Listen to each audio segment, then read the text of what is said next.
Tim Operasi Gabungan Senin 2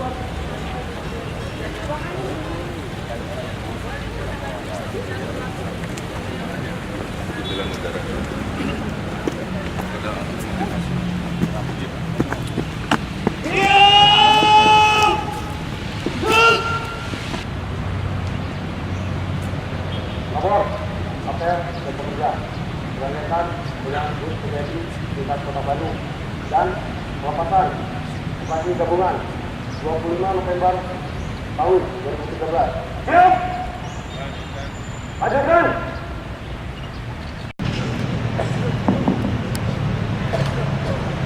Assalamualaikum warahmatullahi wabarakatuh. Selamat pagi, salam sejahtera untuk kita semua. Yang saya hormati Pak Dandim yang berkenan hadir bersama jajaran TNI. Yang saya hormati Kapolrestabes dan yang mewakili bersama jajaran kepolisian. Yang saya hormati peserta apel, juga guru-guru dari PGRI yang hari ini merayakan hari jadinya. Kalau kita lihat lalu lintas sekarang, saya banyak menemukan betapa tidak takutnya warga Bandung naik motor tidak pakai helm, berdua, bertiga, banyak yang plat nomornya juga tidak dipasang, banyak pengendara motor naik trotoar, banyak mobil-mobil juga melewati RKS merah di perempatan, kaki lima juga mengambil badan jalan, trotoar, pasar tumpah. Mobil-mobil juga tidak takut untuk parkir sembarangan karena tidak ada penindakan. Bangunan-bangunan banyak melanggar garis sempadan sungai, bahkan ada yang melintang sungai. Banyak kafe-kafe juga cuek, tidak berizin. Banyak pelanggaran penjualan minuman keras, retail langsung ke warga, dan belasan puluhan contoh lain yang membuat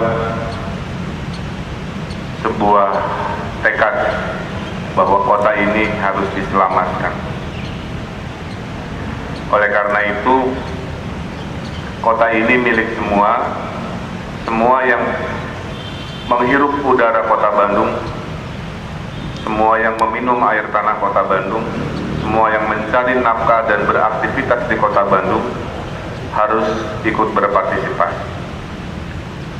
Oleh karena itu, kami ucapkan terima kasih kepada jajaran Kodim mewakili TNI dan jajaran Polrestabes yang mewakili kepolisian untuk bersama-sama membuat strategi tidak hanya sesaat, tidak hanya penertiban yang sifatnya insidentil, tapi strategis dan jangka panjang. Oleh karena itu, selama 5 tahun ke depan kita sudah anggarkan untuk kegiatan operasi gabungan sebagai cara khas di kota Bandung untuk melakukan penertiban. Kita juga lihat kalau weekend pengemis gelandangan banyak memanfaatkan kebaikan warga Bandung dan turis, ya. Dan kita lihat hasil penelitian, mereka ini mengemis karena profesi, bukan karena kebutuhan. Penghasilannya ada yang 5 juta sampai 15 juta per bulan dari mengemis. Gaji wali kota juga kalah, ya. Jadi masalah bangsa ini tidak melulu masalah fisik kota, tapi masalah pola pikir. Kalau ini terjadi, bangsa ini akan terpuruk ke peradaban yang sakit. Dan itulah kenapa kita yang ada di jajaran pemerintahan dan muspida di dalamnya tidak boleh menyerah. Bangsa ini harus diselamatkan supaya kebiasaan-kebiasaan buruk tidak dicontoh oleh anak-anak cucu kita di kemudian hari. Kita harus kembalikan nilai-nilai Pancasila sebagai nilai-nilai dasar dalam melakukan kegiatan beraktivitas sehari-hari dalam membangun bangsa ini.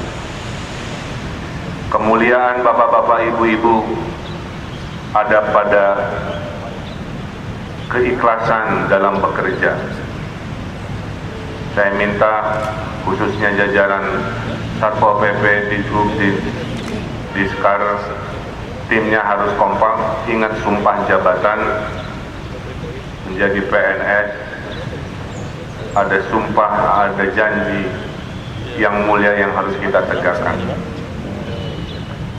Oleh karena itu, mari bersemangat kita dengan cara-cara baik. Kalau dengan cara-cara baik orang tidak mau diajak dengan cara-cara baik, baru dicari cara-cara lain yang lebih tegas untuk menunjukkan kewibawaan kita. Jangan takut, jangan menyerah. Allah selalu bersama orang-orang yang berani. Allah selalu bersama orang-orang yang berikhtiar. Dan saya ingin kita menjadi pemberani dan kita menjadi orang-orang yang selalu berupaya.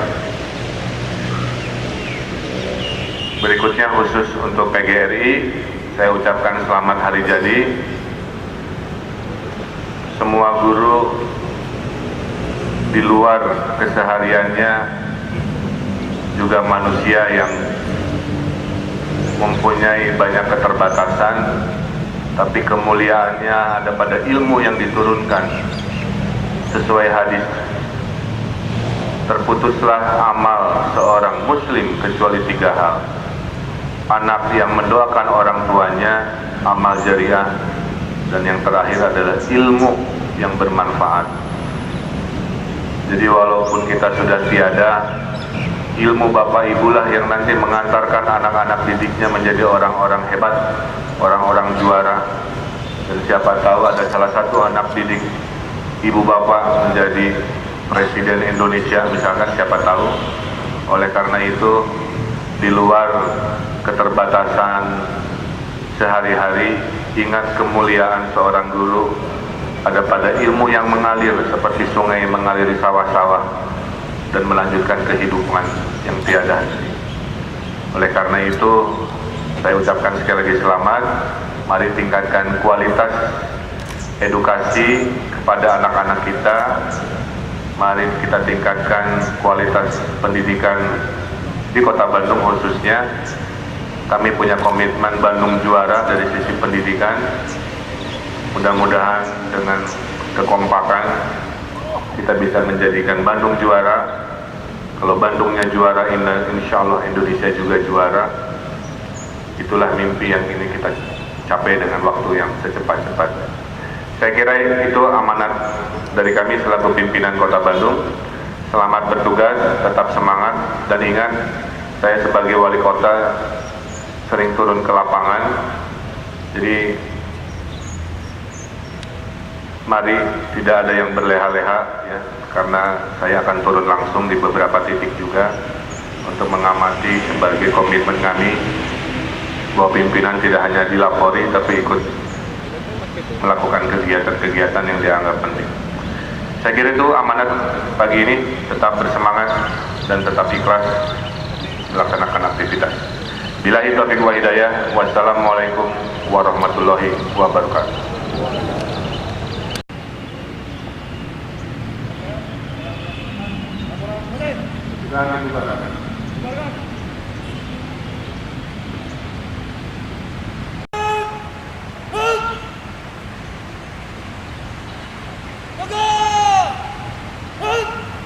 Apel pagi selesai, peserta apel diistirahatkan. Seperti yang disampaikan, ini penegasan dari berbagai upaya pemerintah kota berkolaborasi dengan TNI dan kepolisian.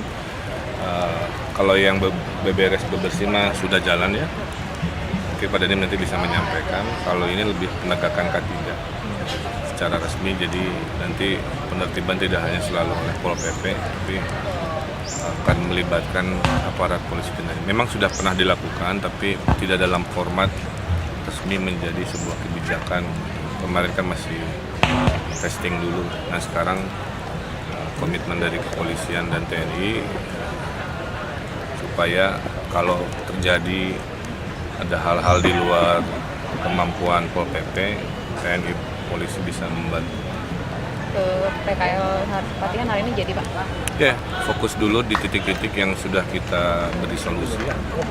PKL itu di Patihan, Dalam Kaum, dan di alun-alun kan sudah diundi lebih dari 100, saya lupa 150 ya. Jadi artinya komunikasi sudah dibuka. Kalau masih kekeh ngotot, jangan bilang kita tidak memberikan Kepala solusi. SKPD agar Jadi langsung menuju berarti memang auditorium. nakal aja, tidak mau Kepala SKPD mengikuti aturan. agar langsung kira kita harus menuju tegas. auditorium. Hari ini tindakannya sampai Sama sambil kita mau nanam pohon lagi saya koordinasikan supaya ruas jalannya juga pangling, ada sesuatu yang baru, sambil di situ juga diatur secara desain mengurangi gerak orang yang mengambil bahu jalan untuk berjalan.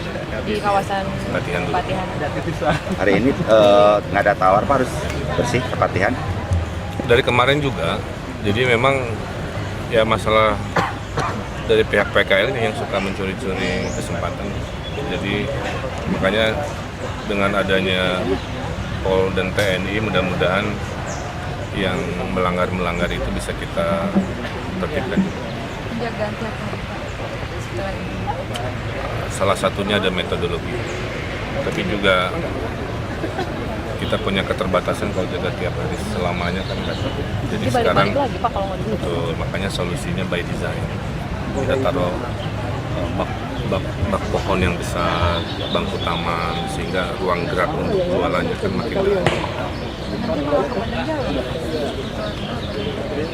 Oh enggak, kalau udah berjalan kan itu sudah melewati batas dari yang kita asumsikan lalu lintas masih bisa lancar. Kalau sudah berjalan kan orang nggak bisa lewat, kalau udah nggak bisa lewat, ya pasti tetap ada tindakan yang lebih tegas. Karena kalau sudah bikin macet tidak bergerak kan kepolisian yang langsung bisa turun. Selain ke PKL, Intinya semua lagi diupayakan, dan ya itu nggak boleh menyerah aja.